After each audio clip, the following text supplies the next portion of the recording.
અમદાવાદ મહાનગરપાલિકા સંચાલિત વીએસ હોસ્પિટલની મુખ્ય બિલ્ડિંગ ખુદ બીમાર હાલતમાં છે।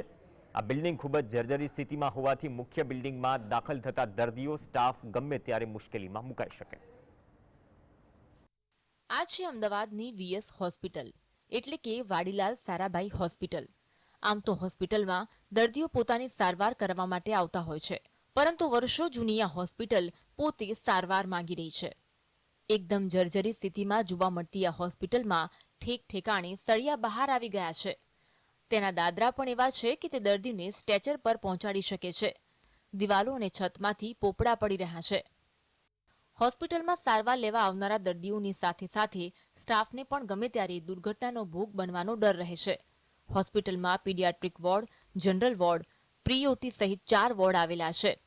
ત્યારે સવાલ થાય કે ન કરે નારાયણ ને બિલ્ડિંગમાં કોઈ મોટી દુર્ઘટના ઘટી જાય, અહીં કામ કરતા સ્ટાફ કે સારવાર લેવા આવતા દર્દીઓને કોઈ નુકસાન થાય તો તેની જવાબદારી કોની રહેશે?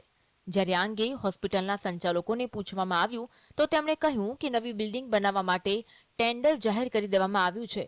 આગામી થોડા દિવસોમાં જ કામગીરી શરૂ થઈ જશે। ત્યાં સુધી અહીંની વ્યવસ્થાને બીજી જગ્યાએ શિફ્ટ કરાશે।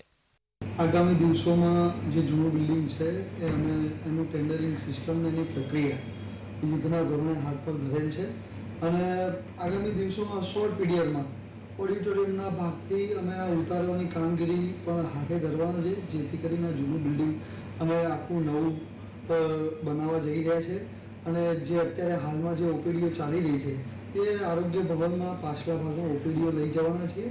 હોસ્પિટલની ઇમારત તો મરમ્મત માંગી જ રહી છે, સાથે દર્દીઓ અને ડોક્ટર્સના ઉપયોગ માટે એક જ લિફ્ટ અને તેમાં મોટી બેદરકારી ઉડીને આંખે વળગી।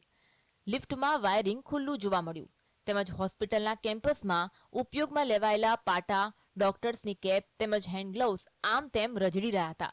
દ્રશ્યો એવા જોવા મળ્યા કે જાણે આ હોસ્પિટલ નહીં પરંતુ ઉકેડો હોય।